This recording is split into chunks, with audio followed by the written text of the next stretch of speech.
hujan deras ya teman. Apa kolam teman mengalami seperti ini? Kolamnya terkena air hujan. Seperti inilah kolam saya ya teman, terkena hujan dan terbilang deras. Jadi kolam saya terkena hujan deras seperti ini. Bagaimana cara mengatasinya agar ikan-ikan kita tetap sehat? Simak terus video kali ini ya teman, dan jangan lupa subscribe terus channel ini agar saya tetap makin semangat membuat konten-konten video berbudidaya ikan nila skala rumahan. Simak terus video ini, subscribe-nya saya tunggu. Inilah kolam saya setelah diguyur hujan seperti ini ya teman. Nah, bisa teman lihat telah terjadi penambahan debit air ya teman. Setelah diguyur hujan sangat deras, walaupun hanya setengah jam, ada penambahan debit air. Nah, seperti ini. Yang teman pastikan itu di kolam teman tuh harus ada lubang overflow atau lubang batas air.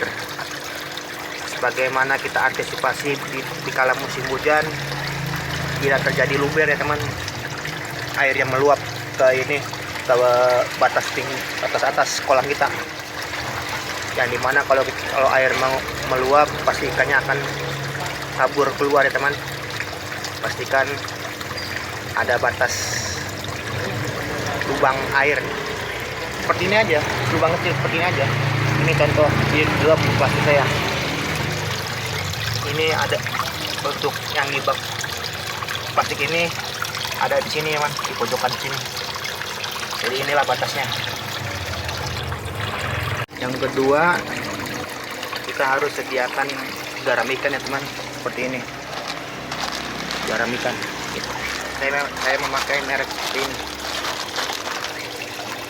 Bisa teman lihat, banyak kok macamnya, tapi karena di toko terdekat adanya ini, tapi sama aja, garam ikan.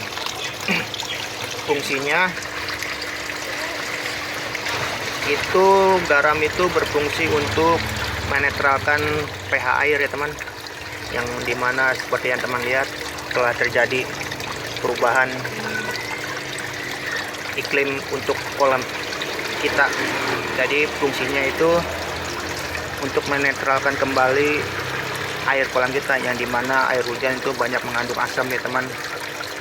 Nah, yang kedua, kita bisa menekan penyakit yang ditimbulkan setelah hujan tersebut, yang dimana tentunya telah terjadi perubahan pH. Selain itu, perubahan suhu di kolam kita ini, yang dimana airnya akan menjadi lebih dingin, yang berpotensi timbulnya penyakit, bakteri ataupun jamur yang dihasilkan setelah hujan tersebut ya teman. Nah, seperti itu maksud saya, kita harus menyediakan garam ikan. Kita cukup menaburkannya saja, boleh dilarutkan dulu di dalam air, tapi kalau saya tinggal taburkan saja.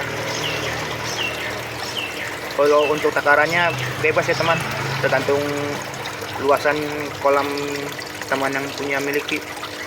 Kalau untuk saya ini, saya cukup menambahkan 1 sendok ke sini, 1 sendok makan ya teman, 1 sendok ke sini, di sini, dan di sini.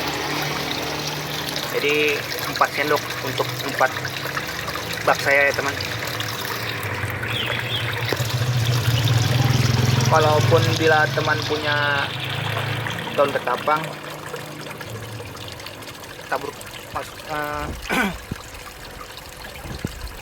letakkan saja ya teman daun ketapangnya di kolam seperti ini. Saya punya daun ketapang. Nah ini ya teman, daun ketapang saya gulung-gulung, lalu saya kasih pemberat seperti ini teman. Ada batu, saya gulung-gulung, saya menggunakan karet, saya celupkan ke sini, ke dasar. Itu fungsinya juga sama seperti garam ikan ya teman. Jadi fungsinya untuk selain menetralkan pH juga, itu juga sebagai untuk antiseptik alami yang berfungsi juga sebagai untuk mencegah timbulnya penyakit bakteri atau jamur yang disebabkan oleh hujan ya teman.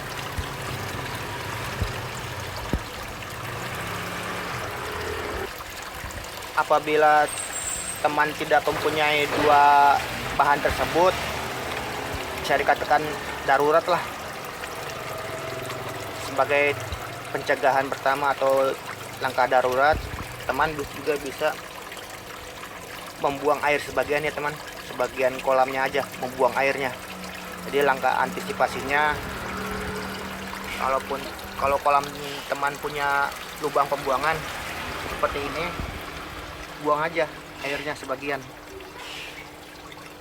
Ya terserah mau 40%, 50%, lalu kita isikan kembali dengan air yang baru sebagai langkah pencegahan pertama. Bila teman tidak mempunyai atau stok garam ikan teman ini habis dan tidak sempat untuk membelinya, ataupun teman tidak mempunyai daun ketapang, cukup itu aja. Langkah praktis, langkah simple, kita kuras airnya sebagian atau kita buang airnya sebagian, lalu kita isikan air yang baru. Jadi seperti itu 3 langkah awal atau langkah mudah yang kita lakukan atau kita treatment kolam kita ya teman setelah hujan. Jadi setelah hujan kita treatment kolamnya seperti itu, seperti yang saya jelaskan 3 langkah. Seperti memberikan garam ikan. Kedua, bila teman punya daun ketapang, taruhkan saja di kolam, biarkan saja. Yang ketiga, kuras kolam sebagian, jadi buang air sebagian kolamnya ya teman, lalu diisikan dengan air yang baru. Jadi itu aja tips saya untuk teman-teman semua. Semoga teman semua bisa paham dengan maksud saya. Jadi sekian dulu video kali ini. Saya ucapkan banyak-banyak terima kasih yang telah menonton video ini. Dan saya juga minta dukungannya ya teman, dengan cara subscribe, like bila teman suka. Saya pamit dulu, saya undur diri dulu. Bye.